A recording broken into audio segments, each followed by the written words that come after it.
Hello. So, yesterday I decided that I'm going to be more kind to myself. I'm so hard on myself about people misunderstanding me, um, holding myself physically together to fit in and not look strange.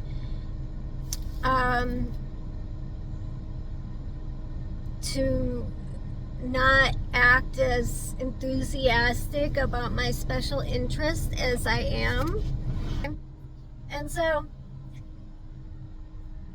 what this means, how I'm going to make these changes, I'm going to buy the clothes that I feel physically comfortable in. I'm not going to try to squeeze myself into something. I'm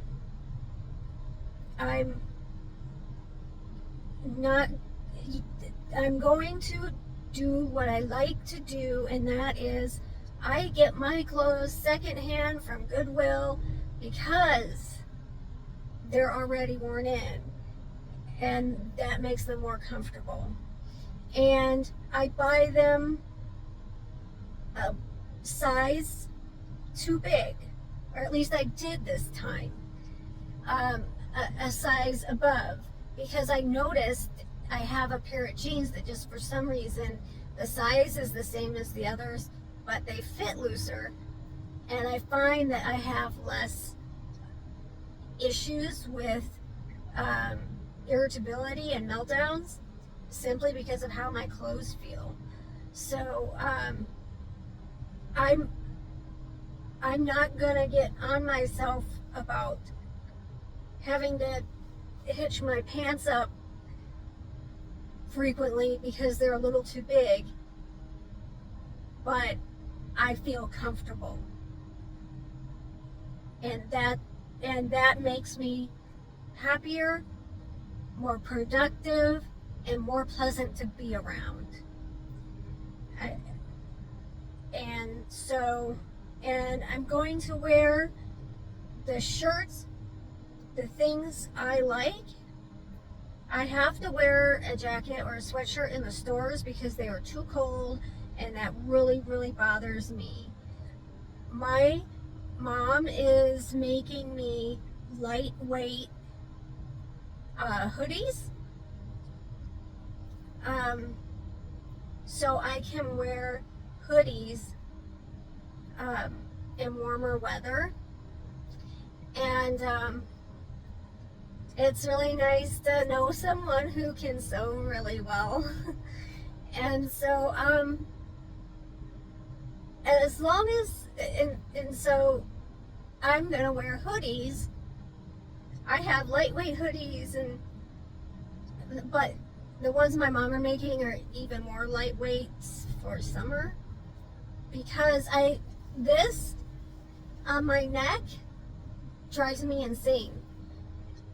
I like the hoodies so I can put these under the hood and it's not pulling on my neck. Otherwise, I tend to safety pin them to my shirt so they don't pull on my neck. And that could be like the only thing bothering me, and it's enough to make me cranky. I am going to do what my psychiatrist told me to do, and that is invest in the higher grade ear noise reduction headphones, and take them with me everywhere I go. And because when I put those headphones on, it feels like I've taken a Valium. It just cuts everything down, all the other stimuli. So those are coming in the mail. Those are on their way. And as long as if I am working with a client dog training, obviously I am going to limit, see, some special interest talk, but I'm there to train dogs, and dogs are my top special interest. I know the breeds and the body language, and I can understand them and where they're coming from and what they need in a way that I cannot with people. But my other interests I have to hold back while I'm working, which is, Harry Potter. That one's starting to die down a little bit, but making brooms, and I have to catch myself while I'm working, talking, info dumping, except for when it's about dogs and they need to know. But sometimes I get into, it's more of an info dump, and I have to try to not do that. But at home, my mom's just gonna have to listen to me talk about Harry Potter and other fantasy stuff, and the Greek mythology, and the monarchy, English monarchy, and the Scottish monarchy, which eventually became one. But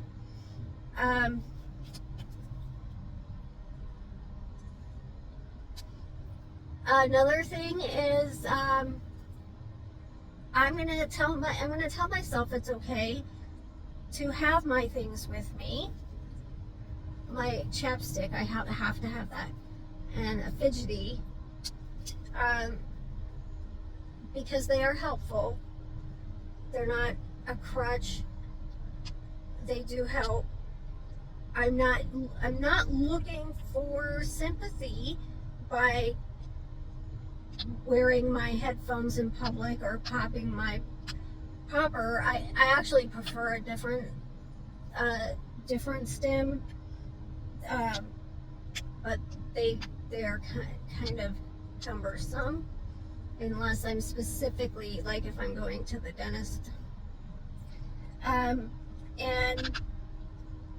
I'm other ways, like my socks, I'm going to buy, I just recently got my first pair of seamless socks, and it kind of changed my world. Oh my God, they're so nice. I'm like already looking at the others. What can I get? Throw away all these other socks. So instead of, like I said, holding myself in, like when I'm out, if my hands feel the need to clap, I'm gonna clap. And if my body feels the need to rock, I'll rock. But more often, I feel compelled to do a sideways kind of stiff-legged thing. I do that a lot all day. But in public, I try to suppress it, and obviously I am letting go of a lot of masking, because I do feel healthier the less I mask. That doesn't mean I want to go all autistic everywhere I go. I understand that there are going to be situations where I do have to kind of, and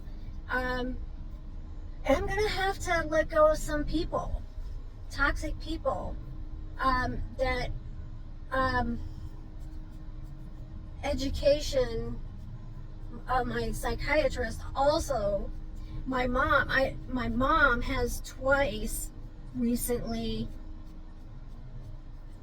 when I was about to go into a meltdown or in a meltdown, said I was acting like a child, and that really hurt me, because at the time I couldn't speak to tell her what was wrong, why I had to say no to putting the seatbelt on. She told me, put your seatbelt on, and I said no, because I couldn't do one more thing.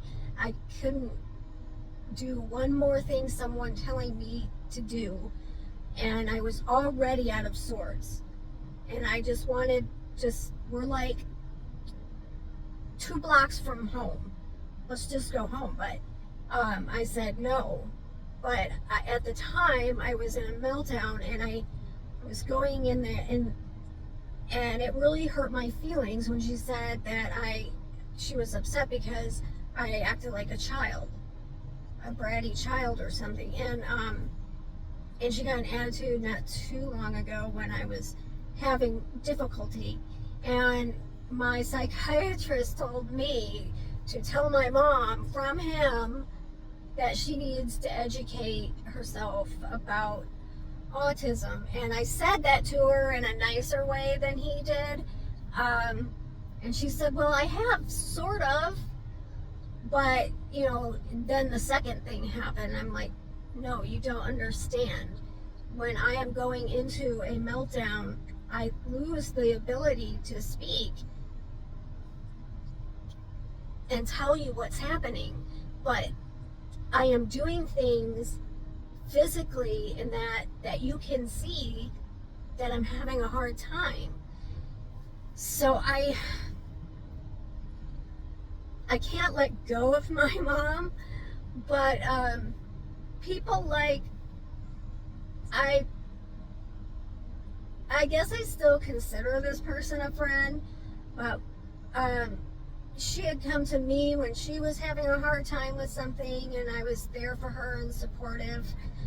And it was the first time I ever offered a person a hug. It was like the first time I understood that she was crying and I should offer a hug. And it was really weird for me, but it seemed to help her. But it wasn't something that came naturally. It's something I had to learn because I failed to comfort people when they were upset, and I should have been the one comforting them, but I shut down. And because it gets too intimate, and I don't like to be intimate. And so but when I came and was talking to her, and she's known me for a long time, and everyone there at where I work knew I had social anxiety. And so when I went to her office and I saw her, and I was like, oh, I want to tell you something. I was diagnosed with autism, by professionals and also by my psychiatrist. And, and I wanted to share that because that is part of why the social anxiety thing. And her response was, well, don't you think it's all the chemicals we put in our body and the vaccinations and stuff? And I felt really let down. And if that's how she's going to view and see me, rather than I could have taken a minute to educate her, but I don't think I could just tell I wasn't going to get anywhere, and she could look it up herself. Because I was expecting a different response. So that's part of me deciding to be kind to myself, is to not get upset when people don't get it. Especially because I was diagnosed as an adult. It's not like I just suddenly had it. I've had it all this time. In fact, my mom, strangely, thinks back, and she's like, well, gosh, they just told me you were really, really, really quiet and really, really, really, really shy. And, but, you know,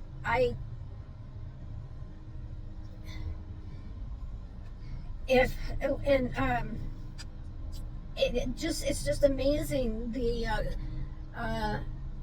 variety of responses you get when you tell someone. Um, I've had the symptoms all along, and you know, my psychiatrist, you know, is like, I just flew under the radar because I didn't speak. I just stood there and watched, and so I was always teacher's pet because I didn't get in trouble because I didn't speak. um, and I was too sensitive. I didn't understand things like coming into recess, and I was the last one in. And where I went to school in the 70s, they carried paddles around with them.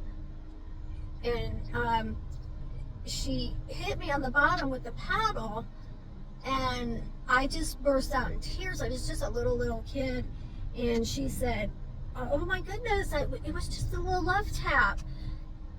But in my literal little kid brain, I was being paddled. I was being punished, and I didn't get that. This is an example of how literal someone with autism can be. I want to know if you can get this. When I was very little, I was standing at the door with a screen with my grandmother, and there were these brown bugs on the screen, and I asked, "What are those?" And she said, "Well, those are June bugs." And I said, "Well, they must have flown awfully fast because it was May." Do you get it? They're June bugs, so they should only be there in June. So they must have flown fast enough to get there ahead of schedule. And I didn't like that they were there in May. June bugs should be only in June, or somebody needs to change their name. But anyway, I'm not gonna beat myself up anymore about my weird interactions, like not knowing how to start conversations, but even worse, how to end a conversation. And I'm just gonna laugh to myself because I do this all the time and it's funny. So I'm just gonna laugh when I do it. When I leave a client's house, or anybody's house, but usually it's a client's house, they say, and I'm leaving, and then they say, "Thank you. See you next time." And I say, "Thank you. See you next time." I echo exactly what they said. I say thank you right back to them when I should be, that's just what comes out of my mouth. In my brain, I know that a more appropriate response is, "Oh, you're welcome. Yeah, I'll see you next week. Oh, it's been a pleasure." But I mimic exactly the tone and, what is the word? The tone and the pattern that they say it. There's a word for it. I can't think of that word. So with things like that, I'm just gonna, okay, that's kind of quirky and funny. I'm doing a good job, so I can handle being quirky, I guess.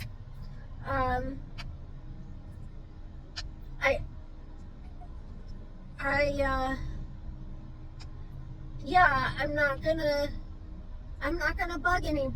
gonna get bugged about wearing my headphones.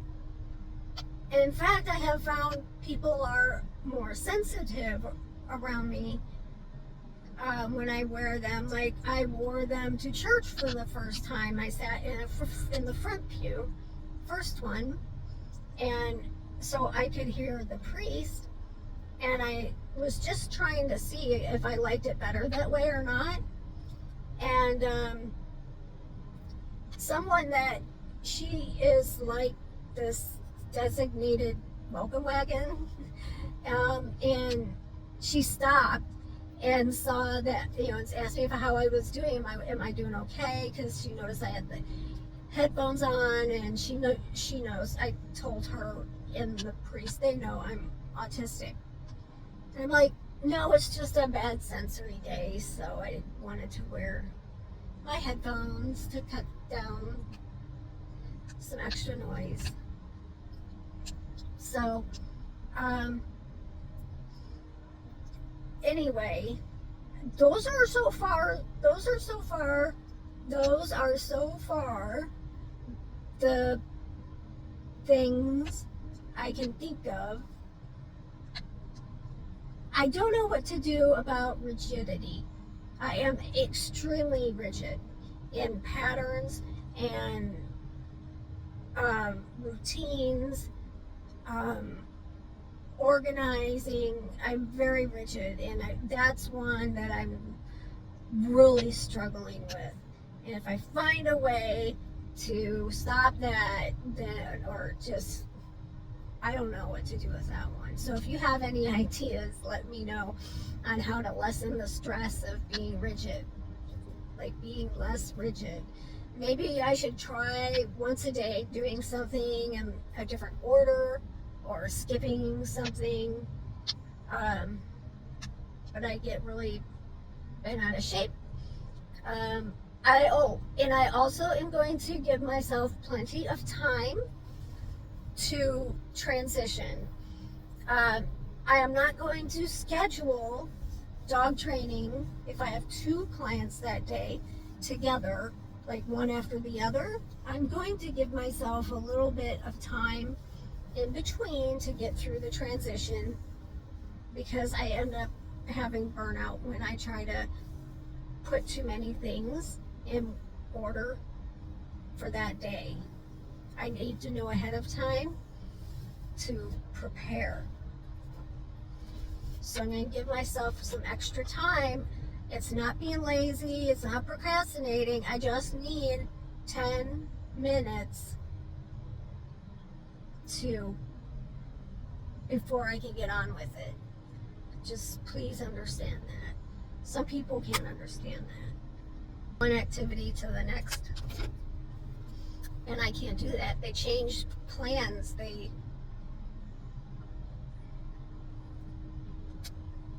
don't like that. So if you have any advice for that, I do need help with that. So I'm going to go now. Bye.